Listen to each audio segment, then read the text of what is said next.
A'udzu billahi minasyaitonir rajim. Bismillahirrahmanirrahim. Alhamdulillahirabbil alamin wassalatu wassalamu ala asyrafil anbiya wa imamil mursalin sayyidina wa maulana Muhammadin wa ala alihi wa sahbihi ajma'in. Assalamualaikum warahmatullahi wabarakatuh. Kita lanjutkan membaca dan mengambil faedah dari hadis-hadis yang dibawakan oleh Al-Imam An-Nawawi di dalam kitab beliau, kitab Riyadhus Shalihin min kalami Sayyidil Mursalin. Dan kita masuk di hadis yang kedua di babu haqqiz zawji 'alal mar'ah, bab yang membicarakan tentang hak seorang suami atas istrinya. Qala An-Nawawi rahimahullah ta'ala wa an Abi Hurairah radhiyallahu anhu aidan anna Rasulullah sallallahu alaihi wasallam qala la yahillu li imra'atin atau limra'atin an tasuma wa zawjuha shahid illa bi iznihi wa la ta'zana fi baytihi illa biiznih. Muttafaqun alaih wa hadha lafzul Bukhari. Syahid hadir. Syahid bermakna hadir. Ini adalah hadis yang kedua yang dibawakan oleh Al-Imam An-Nawawi rahimahullahu ta'ala. Hadis yang diriwayatkan dari sahabat yang mulia Abu Hurairah radhiyallahu ta'ala anhu, bahwa Rasulullah sallallahu alaihi wasallam bersabda, la yahillu limra'atin an tasuma wa zawjuha syahid illa biizni. Tidak halal bagi seorang istri untuk berpuasa. Wa zawjuha syahid ay hadir ay muqimun fil balad, sedangkan suaminya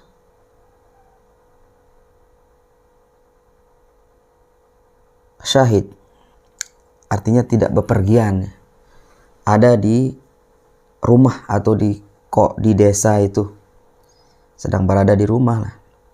Bahasa kita di kampung itu illa biizni, kecuali dia boleh berpuasa kecuali setelah diizinkan oleh suaminya. Dan ini menunjukkan betapa besarnya hak seorang suami. Sampai-sampai jika itu adalah puasa sunnah, maka dia tidak diperbolehkan. Padahal dia mau ibadah ini loh, ya kan? Padahal ini dia mau ibadah kepada Allah Subhanahu Wa Taala. Tapi kalau suaminya tidak mengizinkan orang untuk ibadah gitu, boleh-boleh saja, dia punya haknya. Nah, ini menunjukkan betapa besarnya hak seorang suami.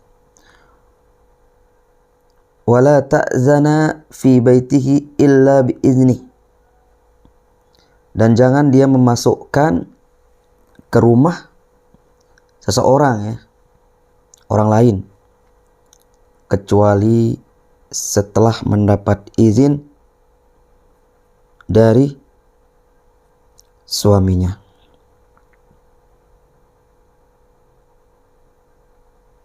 Jadi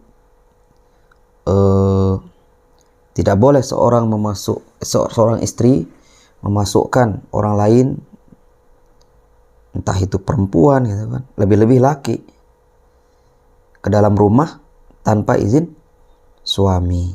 Karena betapa banyak, ya, rumah tangga retak diakibatkan orang lain ikut campur di rumah tersebut gitu kan. Karena orang kalau akhlaknya jelek terus dia akan memasukkan sesuatu racun ya. Ketika dia berkunjung ke rumah kita misalnya, kalau dia tidak memiliki ilmu dan tidak bijaksana ya, cerita, maka dia akan memasukkan racun ya, membuat istri tidak ridho lah, bercerita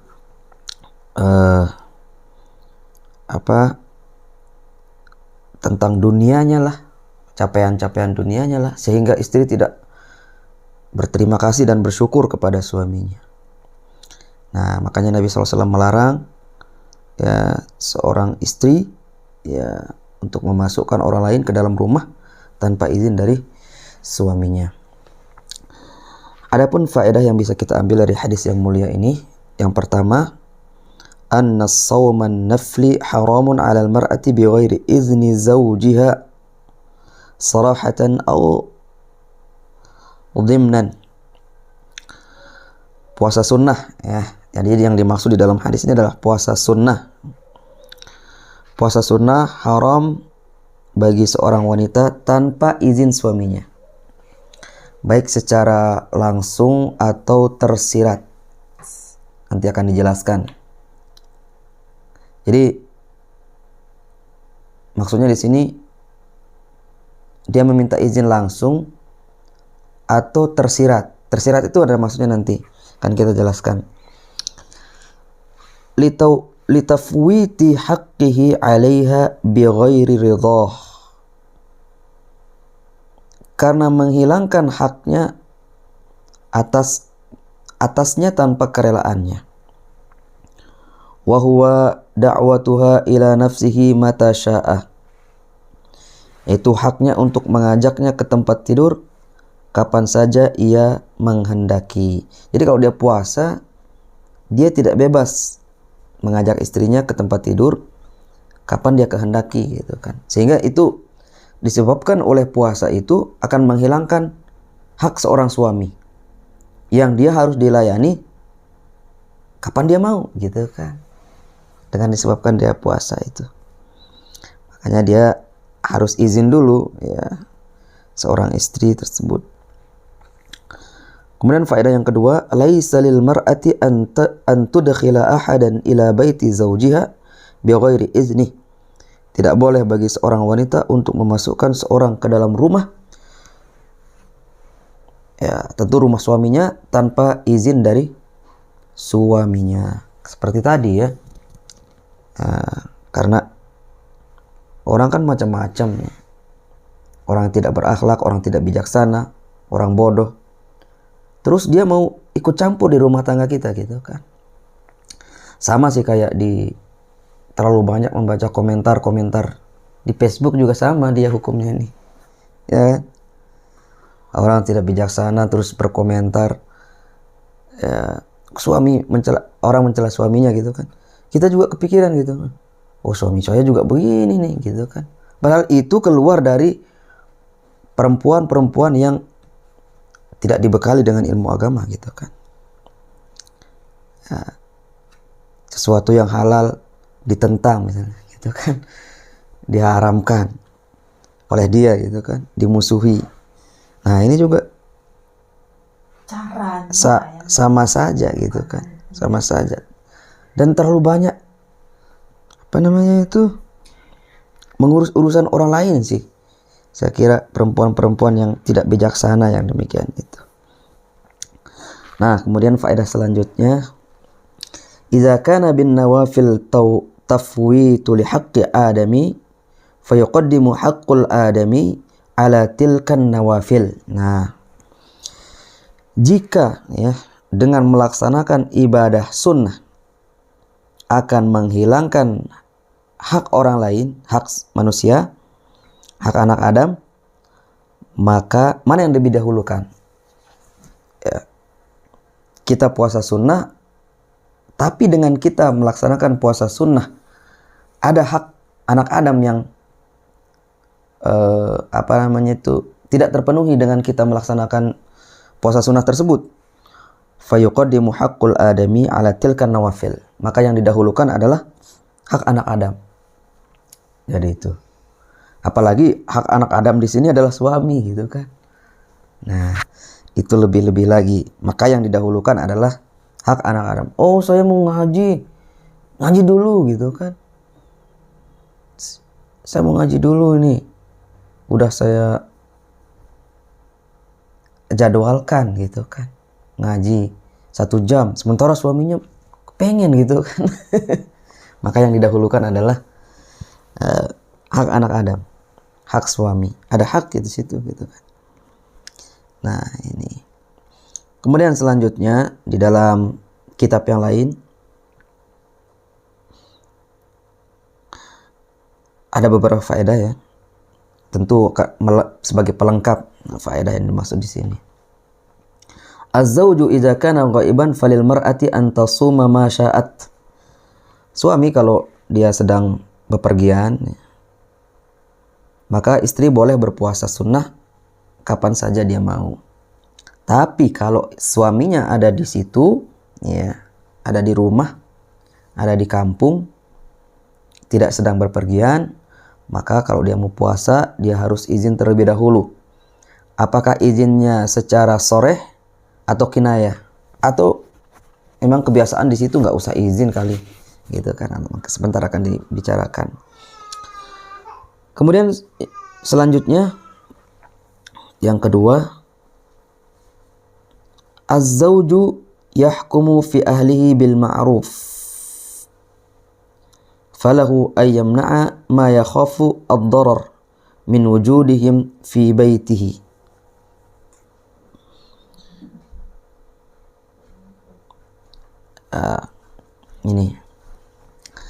Ini adalah nasihat kepada suami ya. Az-zawju yahkumu fi ahlihi bil ma'ruf. Seorang suami harus memutuskan perkara di keluarganya itu dengan cara yang ma'ruf. Jadi seorang suami, dia adalah pemimpin dan dia yang memutuskan perkara di rumah tangga itu. Hendaknya dia memutuskan sesuatu itu dengan bijaksana, ya gitu. Falahu ayyamna'a ma yakhafud darar min wujudihim fi baitihi. Dia berhak, seorang suami itu berhak melarang istrinya untuk memasukkan siapa yang dia tahu nih. Oh, kalau ini orang sukanya cerita sana sini, wahai istriku tidak boleh masuk. Anda tidak boleh berbicara dengan dia ini misalnya. Itu suami mempunyai hak yang demikian itu, dan dia ya harus melarang. Memang kalau ada mengandung kemudaratan orang kalau istri kita bergaul sama orang ini gitu kan. Nanti istri kita bisa-bisa tidak pandai berterima kasih kepada suaminya. Gitu kan. Kemudian faedah, ada beberapa faedah, penjelasan sedikit ya. Hal hukmu salatin nafli mislu siyamin nafli la budda fiha minal izin. Gimana kalau sholat? Ya, gimana kalau sholat sunnah gitu kan? Apakah si istri harus izin juga gitu kan? Ya, gimana kalau sholat sunnah? Apakah istri harus izin juga? Karena secara sholat kan ya menyita waktu untuk dia melayani suaminya gitu kan, istri itu. Apakah dia harus izin? Qala al-ulama, berkata para ulama, inna salatat tatawwu'i laysat kas-saum. Sesungguhnya salat sunnah itu tidak sama seperti puasa sunnah. Lianna waqta salatil qasir, karena waktu salat itu pendek ya. Bi khilafis saum, berbeda dengan puasa, fa innahu yastaghriqu kullan nahar. Kalau puasa rentang waktunya sangat panjang ya, seharian penuh gitu kan. Falaha an tusalliya walau kana zawjuha hadir. Maka seorang istri boleh saja dia sholat ya, sholat sunnah walaupun suaminya ada di rumah. Illa ayyamna'aha, kecuali suaminya melarang. Saya lagi pengen nih, nanti dulu sholat gitu kan. Ya, atau jangan dulu sholat, nggak usah sholat. Ya, maka istrinya harus mentaati. Seperti kaidah yang tadi ya, jika dengan kita melaksanakan sesuatu yang sunnah akan melalaikan hak anak Adam, maka yang didahulukan adalah hak anak Adam. Walakin ala zawji alla yahrima zawjatuhul khaira. Kan tapi hendaknya seorang suami jangan dia melarang istrinya untuk melakukan kebaikan. Kalau tidak urgen sekali, maka seorang suami ya janganlah dia melarang. Bal yahussuha alaihi, akan tetapi dia menganjurkan istrinya untuk melakukan kebaikan. Kemudian faedah terakhir ya, faedah terakhir. Al-iznu fi idkhalil baiti naw'an.